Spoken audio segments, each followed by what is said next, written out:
हारना बुरी नहीं, अच्छी बात है, बताती है कृष्ण की यह कहानी। भगवान श्री कृष्ण ने अपने आचरण से मानव जाति के सामने कई ऐसे उदाहरण रखे जो जीने की राह दिखाते हैं। वर्ल्ड कप में सेमीफाइनल मैच में भारत इंग्लैंड के हाथों हार गया। इस पर तमाम भारतीय क्रिकेट प्रेमी टीम को कोस रहे हैं और अपनी भड़ास निकाल रहे हैं। ऐसे में भगवान कृष्ण का जीवन चरित्र सहज ही याद हो आता है। मथुरा की एक कैद में माता देवकी के गर्भ से जन्मे कृष्ण ने अपने आचरण से मानव जाति के सामने कई ऐसे उदाहरण रखे जो जीने की राह दिखाते हैं। ऐसा ही एक उदाहरण है उनके रणछोड़ बनने का। जी हाँ, एक बार कृष्ण भी युद्ध को बीच में ही छोड़कर मैदान से भाग गए थे। फिर भी शत्रु का वध हुआ और हजारों निर्दोष नागरिकों की सुरक्षा हुई। भगवान श्री कृष्ण का जन्म कंस का वध कर समस्त पृथ्वी लोक को उसके अत्याचारों से मुक्त कराने हेतु हुआ था। किशोरावस्था में ही वह गोकुल से मथुरा आ गए तथा दुष्ट कंस का वध किया। कंस की मृत्यु से दुखी उसके श्वसुर जरासंध ने एक विशाल सेना लेकर मथुरा पर आक्रमण कर दिया। इस आक्रमण में उसके साथ शिशुपाल और काल्यवन जैसे शक्तिशाली राजा भी शामिल थे। जल्दी ही सेना मथुरा जा पहुंची और मथुरा की राजसभा में कृष्ण तथा बलराम को सेना को सौंपने का संदेश भेजा गया। इस युद्ध को टालने तथा मथुरा के निर्दोष नागरिकों को बचाने के लिए कृष्ण ने रातों रात वहां से सैकड़ों किलोमीटर दूर समुद्र में एक नई नगरी द्वारिका का निर्माण करवाया।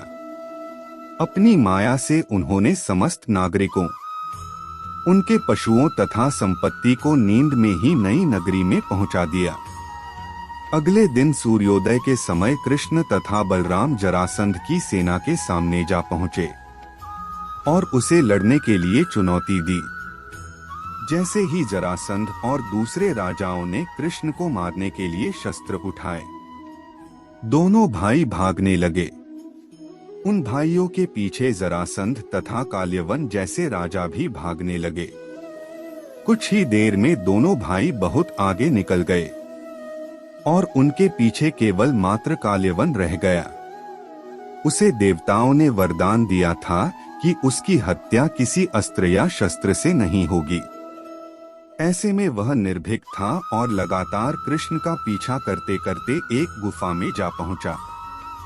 गुफा में राजा मुचुकुंद सो रहे थे, जिन्हें इंद्रदेव ने वरदान दिया था कि जो भी उन्हें उठाएगा वह उनके देखते ही जलकर भस्म हो जाएगा। वहां पहुंचकर कृष्ण ने सोए हुए मुचुकुंद पर अपना पीतांबर डाल दिया और स्वयं छिप गए। काल्यवन भी वहां जा पहुंचा और सोए हुए राजा मुचुकुंद पर पीतांबर देख उन्हें ही कृष्ण समझ बैठा। उसने मुचुकुंद को उठाने के लिए लात मारी, जिसके कारण उनकी निद्रा खुल गई और उनके देखते ही काल्यवन वहीं पर जलकर भस्म हो गया। तत्पश्चात कृष्ण ने राजा मुचुकुंद को अपने चतुर्भुज स्वरूप में दर्शन दिए और उन्हें मोक्ष पाने का वरदान दिया। वहीं दूसरी ओर जरासंध और बाकी राजा पूरी तरह से खाली मथुरा देखकर वापस लौट गए। कृष्ण चाहते तो स्वयं भी काल्यवन और अन्य अधर्मी राजाओं का वध कर सकते थे, परंतु देवताओं के दिए वरदान का मान रखने के लिए कि उन्होंने काल्यवन को राजा मुचुकुंद के हाथों मरवाया। इसी तरह बाद में जरासंध का वध पांडु पुत्र भीम के हाथों करवाकर भूधरा का भार कम किया। इस कहानी के बाद कृष्ण के नाम के साथ हमेशा के लिए रणछोड़ जोड़ दिया। कृष्ण की इस कहानी से सीख मिलती है कि अनावश्यक ताकत का प्रदर्शन नहीं कर बुद्धिबल से काम लेना चाहिए। इस तरह हम अपनी शक्ति को खर्च होने से रोक सकते हैं और बड़े से बड़े संकट का भी सामना कर सकते हैं। जय श्री कृष्णा, जय श्री राधे कृष्णा। एक राजा था जो अपनी प्रजा का बहुत ख्याल रखता था। वह अपनी प्रजा के बीच जाता और उनकी समस्याओं को सुनता था। वह कोशिश करता था कि वह उनकी समस्याओं को दूर कर सके। उसकी कर्तव्यनिष्ठा के चर्चे दूर दूर तक फैले हुए थे। एक बार राजा अपने राज्य में भ्रमण करने के लिए निकले हुए थे। तब उनके कुर्ते का एक बटन टूट गया।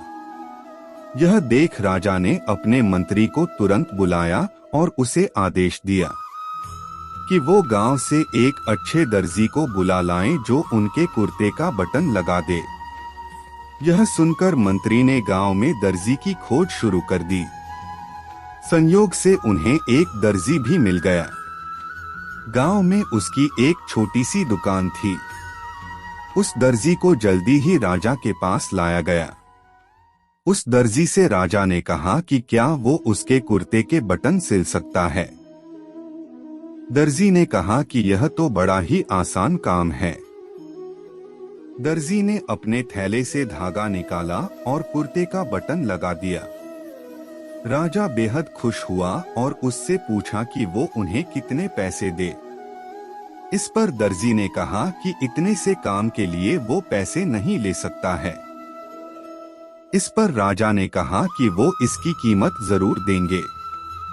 दर्जी ने सोचा कि उसने तो बस धागा ही लगाया है, तो उसके 2 रुपए मांग लेता हूँ। फिर दर्जी ने सोचा कि कहीं राजा यह न सोचे कि इतने से काम के 2 रुपए तो गांव वालों से कितना पैसा लेता होगा। यह सब सोच समझकर दर्जी ने कहा कि वो अपनी इच्छा से जो भी देंगे वो ले लेगा। यह सुन राजा ने अपनी हैसियत के मुताबिक उसे 2 गांव देने का फैसला किया। राजा ने कहा कि कहीं समाज में उसका रुतबा छोटा न हो जाए, इसलिए उसने यह आदेश दिया। दर्जी ने मन में सोचा कि कहाँ तो वो 2 रुपए मांग रहा था और कहाँ वो 2 गांव का मालिक बन गया। इस कहानी से हमें यह सीख मिलती है कि हम सभी अपनी क्षमता के अनुसार सोचते हैं, लेकिन भगवान हमें अपने हिसाब से सब कुछ देते हैं।